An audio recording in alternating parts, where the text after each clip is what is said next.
this episode, I'm joined by equine fitness expert Jec Ballou.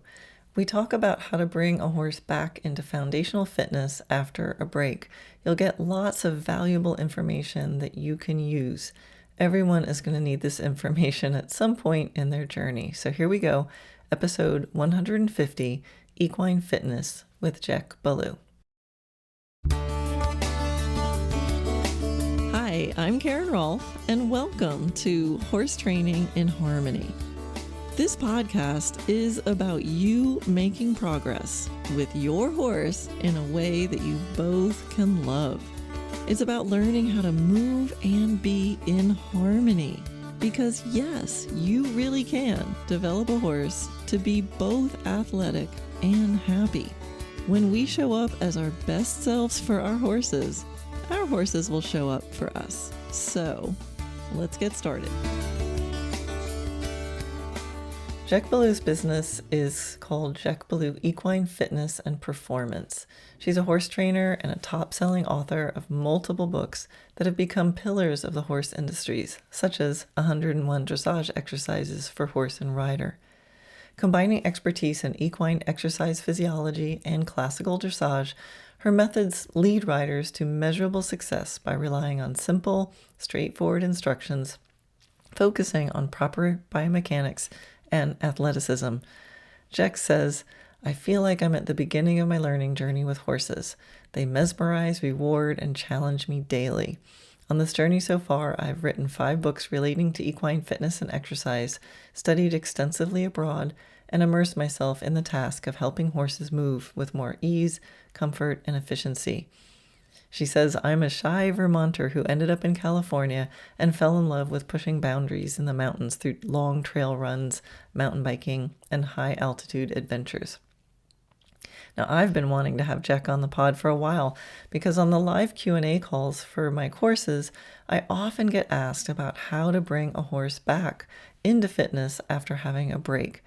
And even though this is something that I have done many times with horses, I don't ever feel like I have the best answer for how someone else should do it. So I think you're going to really find this conversation helpful. Okay, let's get right to it.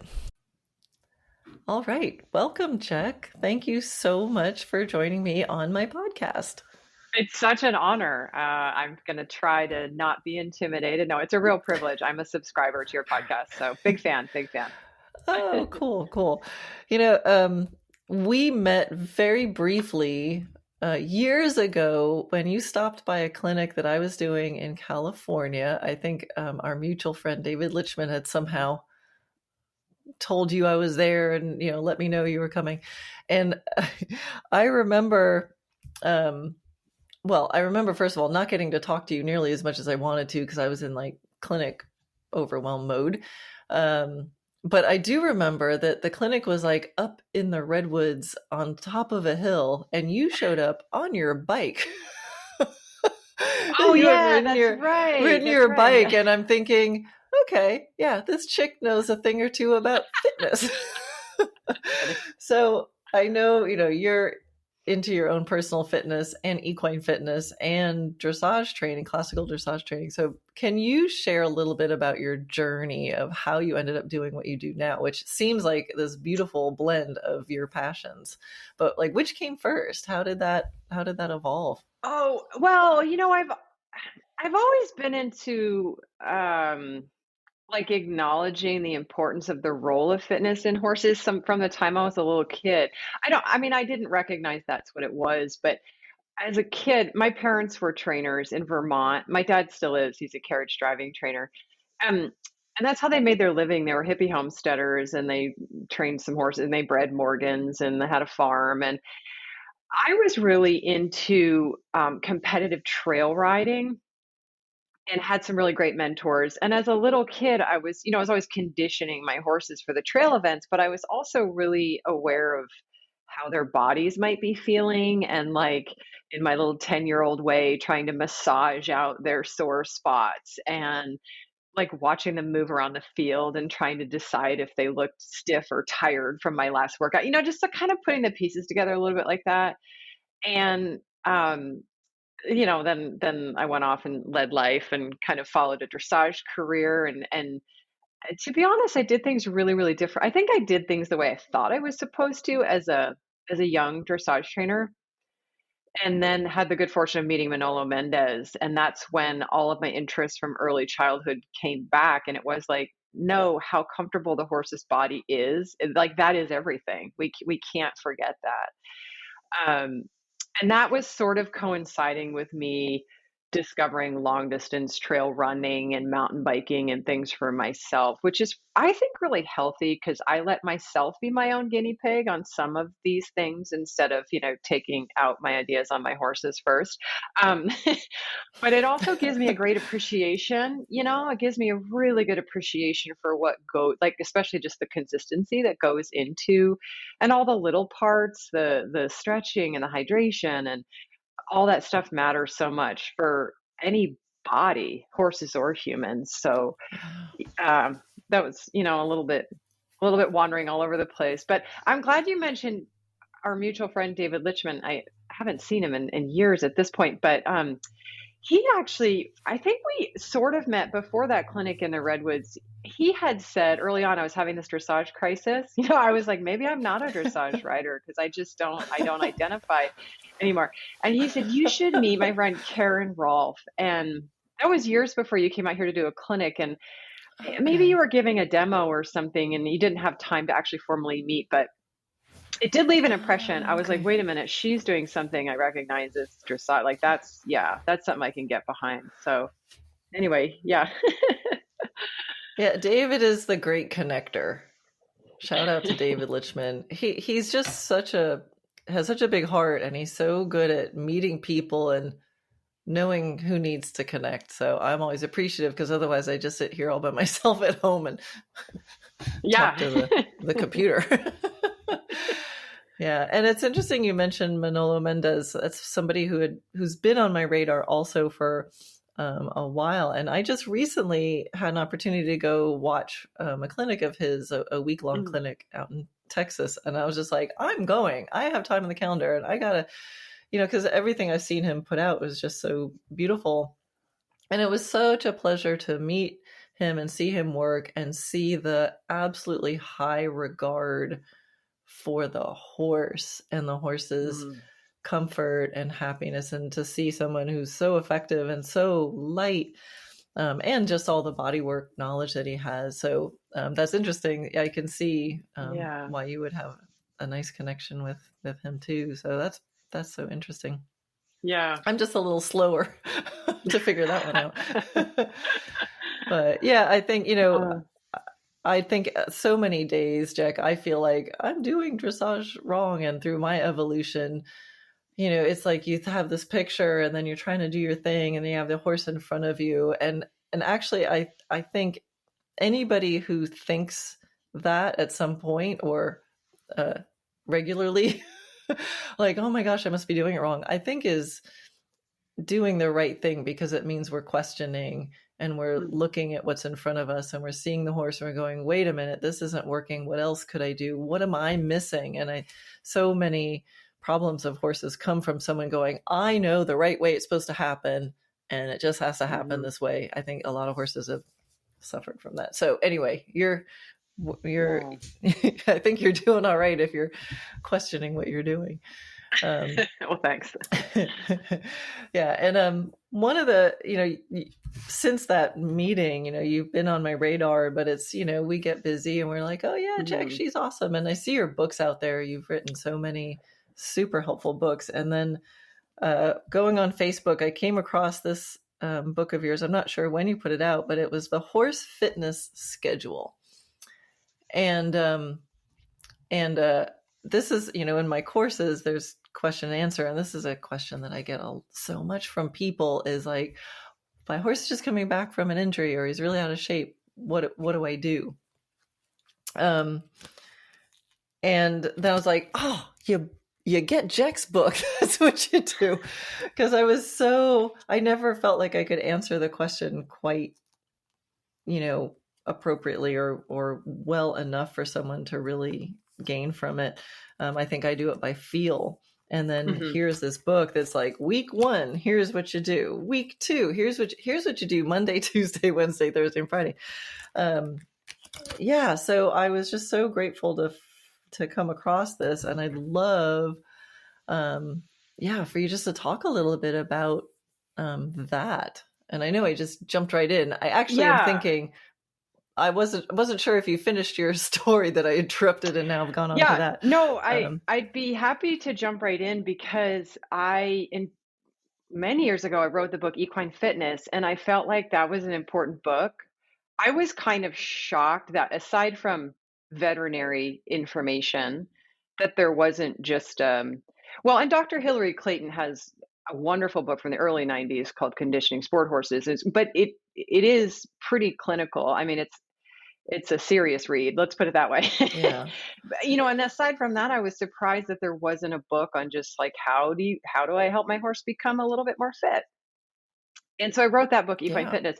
But then I felt like I too was constantly hearing like they needed more concrete things. And I would say, I'm like you. I think I've worked with so many horses that there is a lot of feel to it and a little bit of creativity.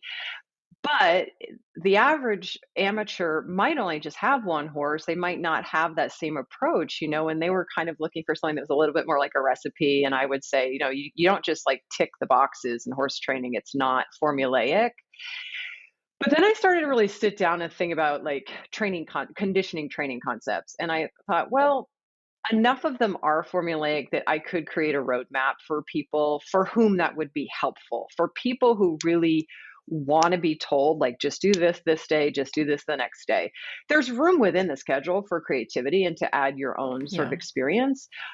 But if that is intimidating to you, you don't have to. Like if you just follow the program, you will bring your horse back into a what I call like a baseline or working fitness, without causing them to be sore or lame or cranky or re-injuring whatever the original injury was. So that's what got me going on it. And at that time, I just decided to self-publish it because it's such a small little manual. And maybe down the road, I'll roll it into one of my other books. But it has been it's been really helpful to people, which is it's just so gratifying to hear. It just takes some of the guesswork yeah, out because, in fairness to vets, they have to be such general practitioners, and a lot of times when somebody has had, especially an injury, and the horse gets laid up, or they've had a horrific winter or whatever, and they want to bring the horse back. Usually, there's this really vague prescription to be like, well, start working them a little, and the problem with that is we all take that through our lens. So you, Karen, know if you told me to exercise a little, like to me, that's like an hour of pretty hard work, right? But for yeah, somebody else, their perspective would be like 15, 20 minutes. So our problem as humans is we're filtering it through our lens of what we consider hard or easy or long or short and trying to apply that to our horse. And it's not very accurate. So yeah, I just used the info and data that I've had from the equine exercise physiology courses I've taken and studied and sort of distilled it down into a little bit of a roadmap. And it's been really helpful in keeping it simple because that's the big thing, especially with horses that have been, maybe you've encountered this, like kind of high performing, let's say dressage horses. I think when they've had an extended period of time off, which is any period more than 6 weeks is actually an extended period of time off for a horse to be out of exercise. But a lot of times when they come back into work, people just do a smaller volume of what the horse's skill set is. So let's say they do a lot of lateral work and flying changes in their normal life, and then they have a bit of a time off. And then when the person wants to recondition them, they know that they need to take it slowly, but they make the mistake of saying, well, instead of, my 40-minute or 1 hour session, I'm just going to do a shorter session of all those movements, the half pass, the haunches in, and what happens is because the postural muscles are in this really dormant state, the horses are going through these exercises using all the wrong mechanics. So it takes longer to recondition them and actually can be counterproductive to just do a smaller volume of what your normal work set is. You really just need to do basic exercise, which is what the little booklet that I made leads you through. And it might seem time consuming, but it's sort of like making haste slowly. It actually goes faster. If you just keep it simple and you just follow Yeah. a conditioning schedule, you end up back at your high performance level, I find, a lot faster. You don't end up taking all these detours of like re-injury and anxiety and tension and all the stuff that we create for our Yeah. horses, myself included Yeah. sometimes. Yeah. Yeah. No, and talking about the veterinarian recommendations, so much it's like stall rest, if it's an Mm. injury, stall rest, then, you know, 5 minutes on a straight line or 10 minutes. And I'm thinking, so what happens is the horses stand in the stall and then they go start doing stuff. And I love that incorporate, there's so many more exercises than just getting on and doing the riding session. There's all the groundwork things. And this is, I have with horses, there's always these lessons. I don't know about you, but like I have the lesson that I learn and then I have to learn it like 10 more times, but I think I've got this one is, whenever a horse of mine has had an injury, well, it started with this horse that had laminitis and it's like, okay, this one really needs, like, it couldn't move. So it needed to be like in the stall where it could eat and drink. But I can't just leave it alone. So I'd go in there and I do these, like, my own version of like postural exercises. And I thought, well, what can it do? What can we do? We can do neck stretches. We can do all these things. And through this one horse in particular, when she came out and finally was at the stage of like, okay, I think she can get on me, or I can get on her, I'm like, she is better than when I left her. Mm. And there was all this other stuff you can do to help set the horse up and be prepared than just sitting in a stall and now start doing stuff. And so looking through what you offer, all these different calisthenic routines, is just so, so cool and so valuable. And so part of what my lesson was is like, hey, why am I not doing that all the time? With all my Yeah. horses, even the fit ones. I'm like, why? So now I incorporate, there's at least one day a week of each horse that we do the funny stuff in the barn aisle. And it doesn't Hmm. take a lot of, and I just do all these little things and stand on this while stretching. And it has been so, so helpful. So anyway, that was one of the things that I really love to see, is it's not just nothing and then go work and do all the Well, stuff. what's really interesting about that example that you just gave is, um, horses are incredible cardiovascular athletes. I mean, having evolved in the wild and needing to outrun prey, they have phenomenal cardiovascular systems and they can make adaptations to cardiovascular stimulus very rapidly, way faster than humans do. So, like increased in plasma volume, ability to thermoregulate, lowered heart and respiration rates. But they are they take like forever to make strength gains. They're really inefficient. And so when a lot of horses have had a time off and everything's unfit, cardiovascular and strength, generally the prescriptions are just geared towards cardiovascular. Like that's a lot of what you get from the Mhm. vet is like, okay, start walking the horse 20 minutes and then add trot and then do this. And it's all just aerobic work. There often is not a prescription for these kind of postural and strength building exercises. And I've always told people that's more important because a horse basically through its normal work will make aerobic gains. They're really wired to do that.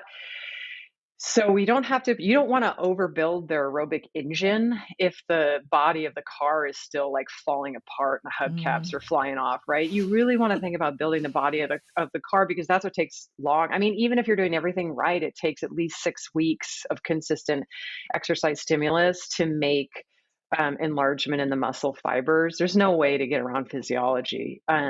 But cardiovascularly, you can get gains in like within 10 days, you could start measuring gains. Wow. So the part about what you mentioned is you start to trigger and activate the postural muscles and keep them in an active state. They might not be super fit, but they're not dormant, keeping them Mhm. activated.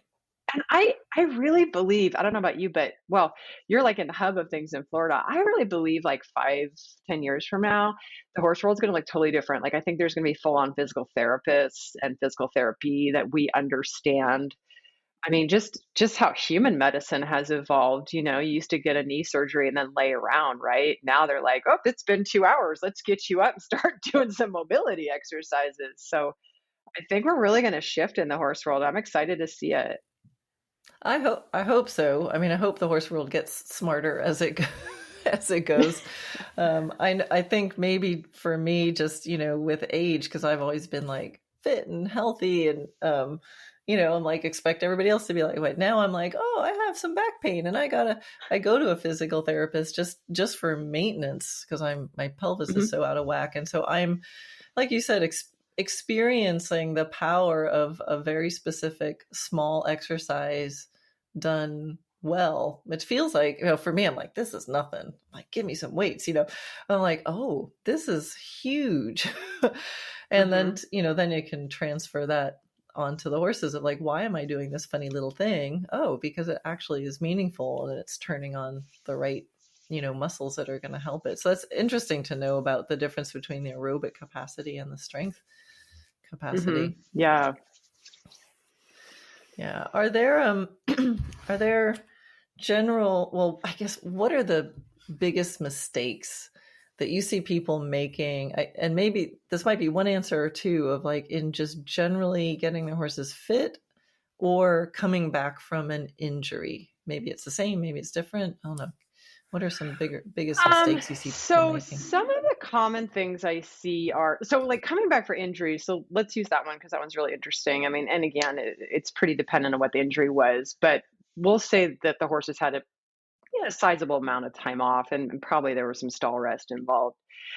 And studies have shown that within 4 days of a trauma, so it's like significant pain, the deep back muscles turn off, and that's pretty similar to humans actually. So to get them to switch back on, and as we know, without the horse activating its spinal stabilizers, you're just not going to have healthy movement. But even after you've resolved the pain, if you don't do little mobility drills to switch those muscles back on, it doesn't just happen. And so, if somebody sets about adding aerobic fitness without taking care of slowly bringing the muscular and the soft tissue back on board, they end up they might not end up re-injured. I mean, sometimes they do, but a lot of times they just end up with really compromised movement, really choppy.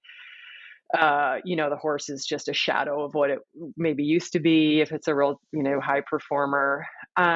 So I see that a lot. I see the kind of hurrying back into aerobic fitness before adding these little corrective exercises. And then also, just in terms of how the volume is distributed. So, in the case of injury, we'll stay with that for a second. A lot of times, people are so diligent. I find like people just want to do the best thing for their horse. And if the vet says, walk your horse for 20 minutes, they follow it to a T, or they try to. I mean, sometimes the horse is walking on its back legs and it's crazy and out of its mind because it's been on stall rest for, who knows how Mm-hmm. long, but hopefully that's not the case. And that's all they do. They just follow what the vet said to do. But in reality, because we just talked about keeping the muscle activated and getting, soft tissue gliding across each other again and getting all those systems working and turning on the proprioceptors, all that responds better to frequent stimulus. So rather than like one 20-minute chunk, if that's all you're allowed to move your horse, in my opinion, it's way better to do as many tiny, short, little sessions throughout the day to fulfill that as possible, because it is truly the frequency of those little exercise bouts. Maybe you bring your horse out and you're doing a couple of neck stretches and tail pulls, and you're walking up and down the hard ground, and as many times throughout the day as you can. It's really distributing that volume, and I think we need to change our thinking about that. We do tend to think about we approach exercise in like single installments per day, Mm-hmm. and in these cases where horses have been injured or they're coming back, they really benefit from getting out throughout the day. And to be honest, that's what happens at a rehab facility. Many people are thrilled. They send their horse away and spend a small fortune to a rehab center, and they come and the horse looks like $1 million when they bring it home. Really, yeah, there's fancy equipment at a rehab facility, but to be honest, a lot of it is just the frequency that they're getting those horses out. Um, so that's one of the main things. The other thing is sometimes there's a lot of maybe this is just a peeve of mine. Maybe it's not a mistake. Maybe it's just a peeve of mine. There's a lot of mistaking working up a sweat for productive exercise. So let's say people start to feel guilty because, like, especially around the holidays, people get busy and the horse is just sitting in their paddock or their stall or whatever. And then around the middle of January, people are like, wow, I got to exercise my horse. This is just an example. And they'll bring this just makes my skin crawl, but they'll bring the horse out and put it in the arena and like chase it around madly for 20 minutes until it's huffing and puffing and there's steam coming off the flanks. And they feel pretty good, They're like, whew, that was a good workout. And I'm like, there's nothing gained. I mean, okay, the horse blows off some energy, but from a fitness standpoint, first of all, the horse went from 0 to frantic in a matter of seconds. So the postural system was never recruited because those are slow twitch fibers. So they need to be activated in a slow twitch way. So when a horse just starts, you're chasing it around, they activate their gymnastic system right away. So those are all the muscles that don't have any nerves, well, have limited nerve supply. So you're just creating bad movement patterns. You're creating tension and rigidity.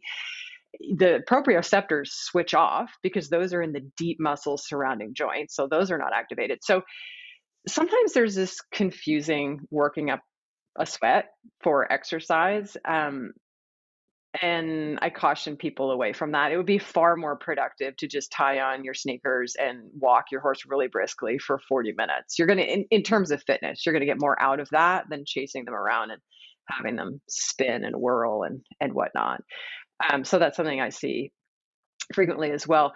The other thing this might sound counterintuitive, but the other thing I see a lot is when people are being really diligent and they're trying to recondition their horse after a long time off, or they have maybe they have a rescue situation and they're taking things slowly. They start with walking, they start kind of building up.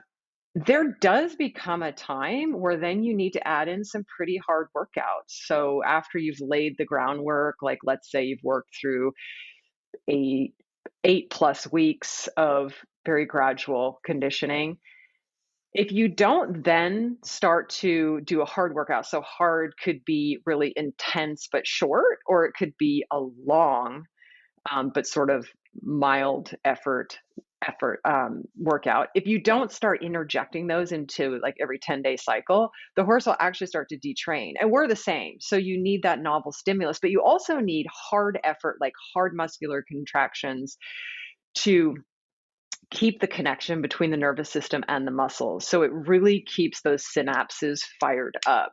If we always do things at the same rate, the same effort, things start to sort of corrode. There's a detraining effect because horses are so efficient. It goes back to that cardiovascular efficiency I was talking about earlier. Because they are so efficient, their central pattern generators start to just take over the rhythm of the gait. So there's not as much muscular effort within each movement or sequence of gaits. So I like to do, every week or 10 days, I like to do like a gallop session if you have room for that, or you could do a hard trail ride, or you could do a little gymnastic jumping session or something like that. But there does need to be a hard effort, and it's okay to work horses hard. They're amazing athletes. But I see sometimes people are really worried, like, oh, I don't want to break my horse, or, or he used to be injured, or, they have these stories. We all do. 2 years ago, we had this hoof thing that went on, and I've been taking it really easy. And that's great. You do need to take it easy. But then there becomes a time where if we're going to talk about fitness, it's okay to work them hard. Not every day. Don't do it every day, Yeah. but it's okay. Yeah, it's so interesting you talking about that because I mean, my horses, I think they're pretty fit, and I'm training them, but more and more I want to be like, oh, I want everything to be harmonious. I want to be nice and everything light and easy. And I've sort of noticed that I go through this little cycle with them of if I'm, and this is going to come out wrong, but it's like if it's too nice and too easy all the time, it feels like it gets worse. And then we end up needing like a come on, and we dig in and we do something that's like raw, and then they're after that they're like, oh, I'm a rock star. And it feels like you said, like things are turning on. I've sort of noticed that cycle, and I've sort of told myself like, okay, we need to blend the easy and soft with the like digging in and using those muscles. And it felt to me like it had more a global effect. It wasn't just like, okay, here's a hard lesson sucker. It felt like the residual of that, like things were turned on for a while afterwards. And then even the soft, easy stuff was different. So that's interesting that there's a physiology to that. Yeah. Yeah. There really is. It strengthens the neuromuscular connections. Yeah. Yeah. And the other mistake, I think, before I forget, there was one other like common sort of misnomer I see people make, and that is using the horse's respiratory rate as a marker of fitness. So a lot of people, as they're trying to condition their horse, they will use how much he huffs and puffs to be a gauge for either how hard the horse is working and or how fit he or she is becoming. And it is not an accurate predictor at all. It's how horses shed heat. It can be if they're stressed, if they're working in, deeper footing than they're used to. It is not an accurate predictor of their fitness. And so I commonly will ask people a second question. Like it can be part of your picture, how hard your horse is panting, but don't use it as like the sole measurement. That and sweating, because horses sweat a ton and they lose a lot of salt in their sweat, so they're not very efficient that way. You're really looking at how do they recover, how are they approaching the exercise, is their coordination getting worse as I'm working through this session, are they getting sour, like their behavior. These are the kind of markers that you want to use. And then how does the horse bounce back in the subsequent days after a hard effort. So I just want to get my respiratory soapbox in there. That's So go on. interesting. Yeah. So the other questions that you ask are about recovery, coordination. Yeah. Okay. Interesting. Yeah, because Yeah, makes sense. do you ever find with when you're giving students lessons, again, it comes back to our human perception, but sometimes there will be this assessment that, oh, this is hard for him or he's working hard. Like I hear that language a lot from a rider, but sometimes it'll be the rider's own lack of fitness. Like let's say we're working on the canter for a fair bit and they'll say, oh, this is really hard for him. And what's interesting is very few of us ride with a heart rate monitor, except for my endurance riders. And I'll say, well, how do you know it's hard for him? Like sometimes it's that the student wants to take a break, which is fair enough. Just say you want to take a break, Sure. But but when you say this is hard for the horse, well, is it? Because some horses, to use the canter example, some of them, like Arabians, they canter at a lower heart rate than they trot. Some of them, they're very efficient. So, we have to be a little bit careful with our assumptions about things relating to effort level in the horse, for sure. It's a good point, because even just talking to you now, I'm kind of tripping over my my language, because I'm thinking, what does hard mean? What does easy mean? What does light mean? And it is so subjective. And I a lot of times in the students I work with, often it'll be like, oh, this is hard for him, and it's like, well, let's define that. And I'm often it comes into it's confusing, or they don't understand, they don't understand it yet, or they're emotional.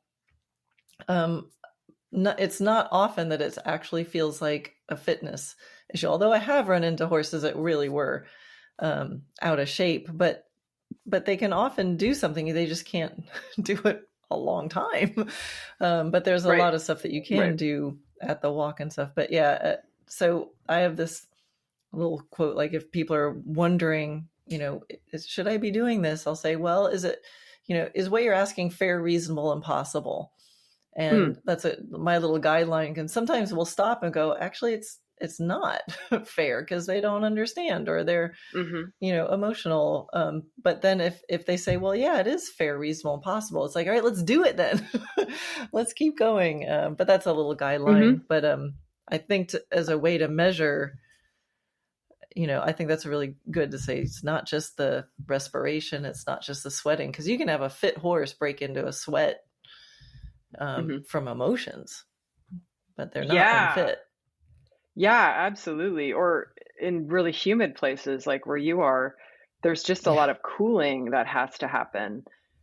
And that doesn't mean the Yeah. exercise itself is hard, challenging. It Yeah. means the environment is challenging, so it gets Yeah. tricky. But I There's don't a want to few forget it. training videos that I put out where I have to write in the beginning, like, keep in mind, it's 90 degrees and humid. So, yes, my horse is covered with sweat. My white horse is black. She's fine. and that's and it's four Watch in the her morning, and I'm respiration. out here riding. And yeah. Well, it's uplifting for me to hear that you get asked that question a lot for how do people bring their horses back. That's great for me to hear because I think that's sort of a shift in our mindset. I think we used to much more treat horses like they were just sort of robots. I mean, when I grew up, a lot of them would maybe they wouldn't get the winter totally off, but they'd have a lot of time off in the winter because it's Vermont and it's really, You really didn't have indoor wintry, arenas. which is Yeah. it's why I don't live there anymore, but that's a separate subject. And we would just like start back up in April and just, kind of go for it. I mean, we would rebuild a little bit. There used to be this I don't know if people say this anymore, but there's sort of this old assumption that well, if when you let them down, like around November, at a high level of fitness, they'll come back to it really quick. They'll come back to that really quick. And I always operated with that. I mean, all of my colleagues did too. It's like, well, if the horse was really fit a few months ago, they're going to come back quicker than an unfit horse. And there's actually not really a physiological basis behind that. If the horse has had more than 12 weeks off, it was kind of not really true. But I think where this came from was a lot of or there's only a limited amount of research actually around this, but mostly it's been done on like at the track. So we're talking about a very specific kind of horse, thoroughbreds, and like endurance horses, Arabian. So we're sort of measuring horses that have a different aerobic capacity and metabolic capacity than other breeds anyway. So I think some of this information we had early on was a really, really narrow perception. Um, Maybe they have a higher exercise tolerance naturally as a breed, but to your point, it doesn't mean they're fit, right? Just because a horse is Mm-hmm. willing and perky and peppy doesn't mean that inside there's not strain and depletion and, metabolic waste pooling up in the tissues. Yeah. Yeah. So interesting. Do kind of back to the the stall rest thing, which is one of Mm. my oh, it's funny. I had a horse that had a bit of a tendon injury, and for the first time, the vet was like, "Well, typically we say stall rest, but now." I'm like, oh, really now? So all the other times before when I had to like hide the fact that I was letting my horse out in a small paddock, I'm like, now you're finally coming around. But yeah, I think have you a lot of these calisthenic type exercises that you show, like these can be done with horses that are injured. Are there any guidelines? I mean, Yeah, I know it depends on the injury and what you're doing. Um, a but yeah, lot are of them there can lots be of done. Yeah, like a lot of them can be done. Like the American Association of Equine Practitioners has put out several good articles in the past several years, especially for hind end anomalies like really weak stifles or a horse that ends up on stall rest because of laminitis or whatever, and then they start getting really slippery stifles.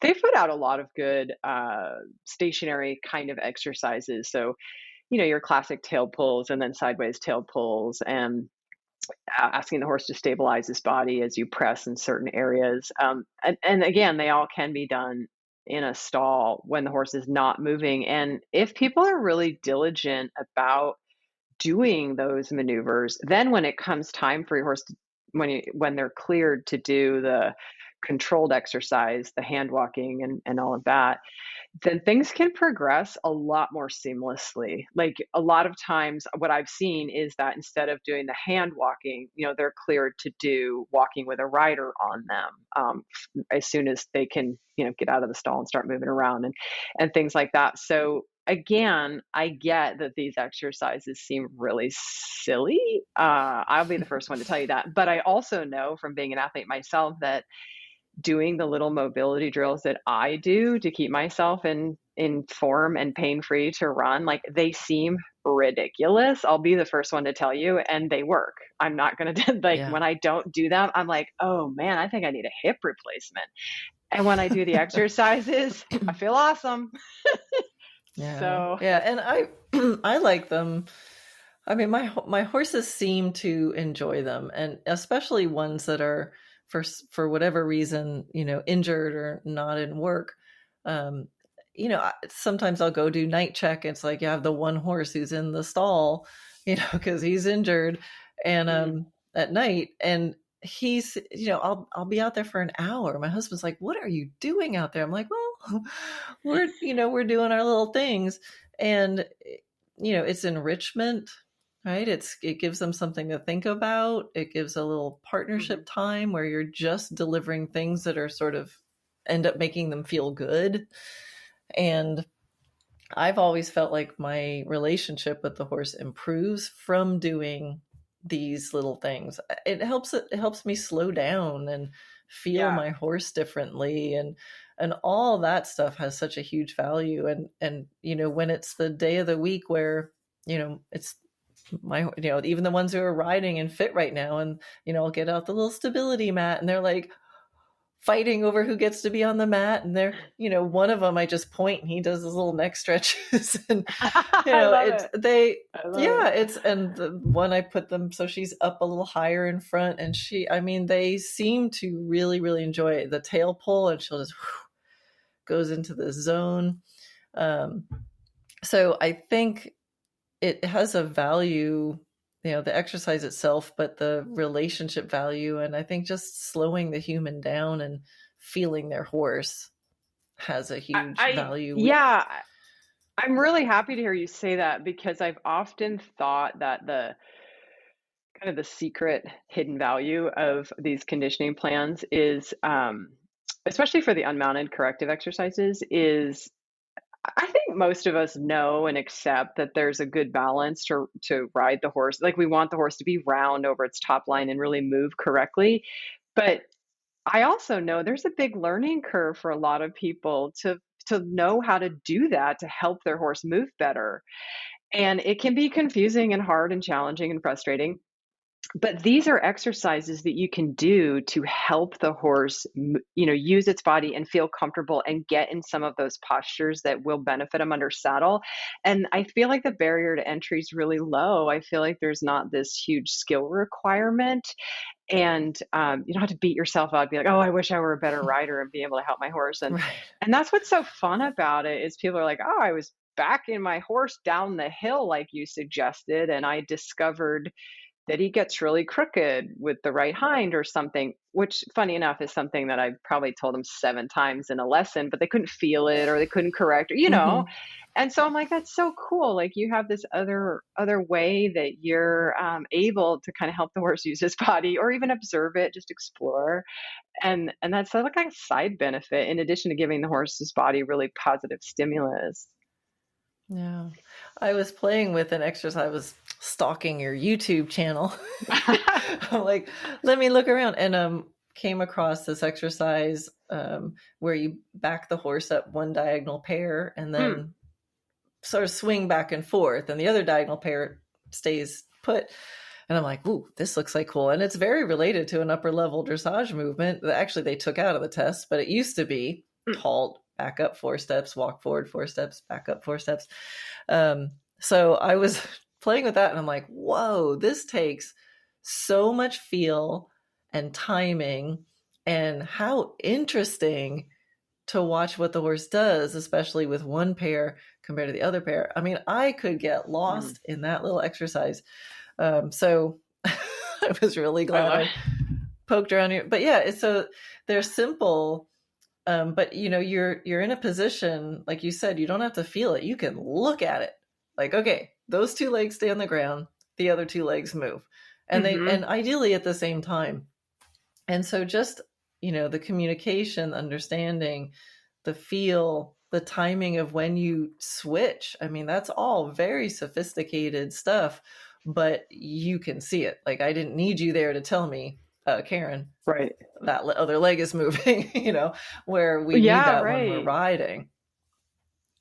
And it does So make people slow down, like you said. You have to kind of get calm, and it's delightful. It just happens automatically. You just get centered. You start communicating with your horse really softly. It's so yeah, cool. cool. So I grabbed this horse fitness schedule, and probably like most people, I'm like, give me the schedule, tell me what to do. But I know that this little book is actually a companion to the book you wrote earlier. So maybe can you explain how the two fit together? Because you have these cute shorthand drawings, but I'm sure like in the other book you probably explain a little bit more. Yeah, and yeah, so let me explain that. And again, I'm sorry for anybody for who this is cumbersome. So what happened, I wrote the equine fitness book, like I mentioned. It was published by Story Publishing. So when you publish a book with a publisher, they own the content. So for that reason, I couldn't just steal all the drawings and the info from that book, even though I wrote the book. So when I wrote this little conditioning schedule, it is meant to give you a timeline and day by day sequence of how to condition your horse. And it references the exercises in the equine fitness book. And the reason they're standalone is because I self-published this little manual. So it's not that I I'm think trying it's to pull the wool perfect over because anybody's eyes. oh no, I think it's perfect because like here's how my brain works is like, ooh, I want the schedule. Right. And then I get in it. I'm like, oh, I need to know more. So then you go by the book, I think they work perfectly. And it's kind of nice having it separate because this is like spiral bound and it's like you could drop this in a puddle and it probably wouldn't fall apart. Like That was the my hope. papers, Yeah. the kind of paper you use. So, I mean, I think it actually works out really well as a separate thing because this one you bring out to the barn and the other one you read at home before you go out to the barn, probably. But yeah, that was my hope. And I then think also, you pulled it like, off. I'm a reader. I love to read, but I don't take offense. Sometimes people are like, I just can't be bothered to read all the stuff. Like, I just want the schedule. Just tell me what to do. And so, again, I don't take any offense to that. So you can just follow the schedule, but you don't have to have your own copy of Equine Fitness. You just need to be able to borrow somebody's, or you can get it online or have it on your Kindle. You just need reference to the book Equine Fitness. Yeah. So. Well, it's cool that you put this together because, like you said, there was a little missing hole in practical information because you can read, like Dr. Clayton stuff, and it's like it's great information, but often after I read her stuff, I'm like, okay, now what do I do? Like, what do I do with that information? And the scientific studies. So you've really done a great service to make it practically, how to practically apply it when you're out there with your horse. You kind of answered the question of, okay, now what do I do? So that's just really, really cool. And I appreciate it. Yeah, I mean, you're a dressage trainer, but it's just, I always love when people bring in the other passions of their life because your fitness and your athleticism definitely informed you let it inform your classical dressage training, and classical dressage training is fairly prescribed, and this is the way we do it. So it's easy to think, oh, there's nothing I could lend. I mean, I thought that when I wrote my book, I'm like, what business do I have writing a book on dressage? Like, it's been done. And then I thought, no, I just got to bring in my perspective, and you did the same thing. So so valuable. Thank you. What is if you had a message to the horse world, a message to the world too, if you want, but a message to the horse world, what would you want that message to be? And I didn't God, give I this, guess. I didn't tell you I was going to be asking this. So sorry, Jec. Um, I think it would just be to have a clear why. Why are you, on any given day, why are you still with horses? Why do you pursue this? Why does it bring you joy if it does? And I think, and because my why has changed so much over the years, but as long as I keep asking myself, because I think to show up and be present for horses, there does need to be some reason why you're doing it. I feel like otherwise you become really inconsistent or very maybe not committed to it, and then the horse is the one that doesn't benefit.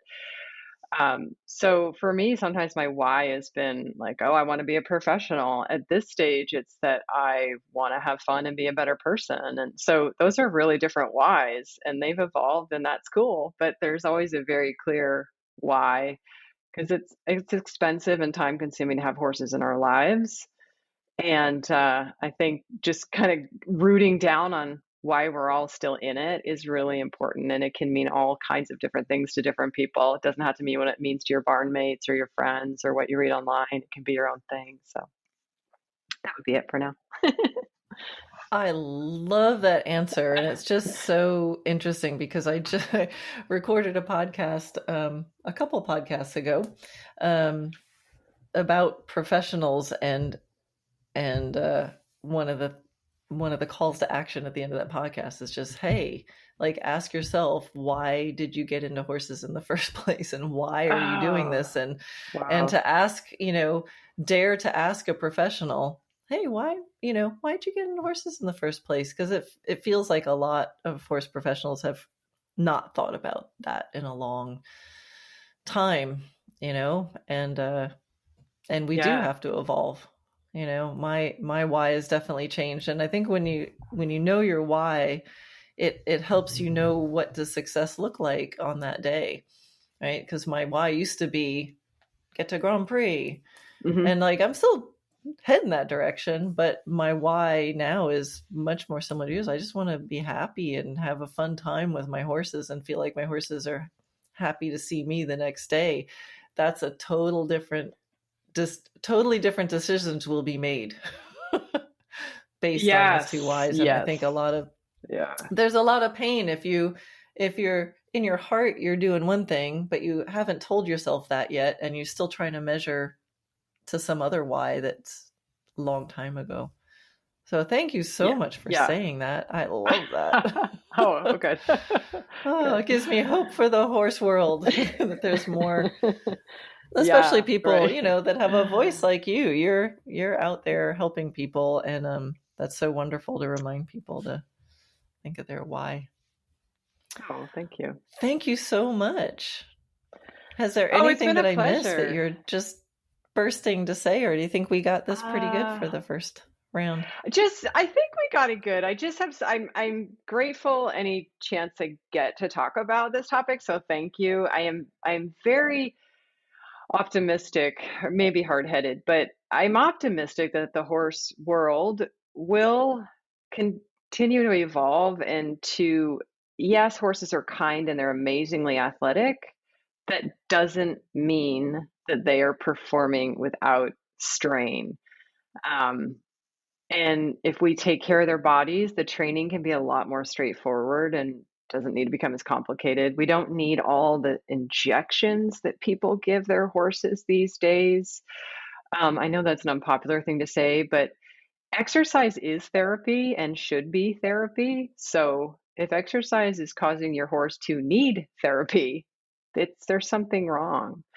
But I think there's going to continue to be a lot of, I hope, studies around physiology and sports studies for horses, and we're just going to continue to evolve, and hopefully I'm around long enough to see that. So that's my big hope for these wonderful, amazing animals.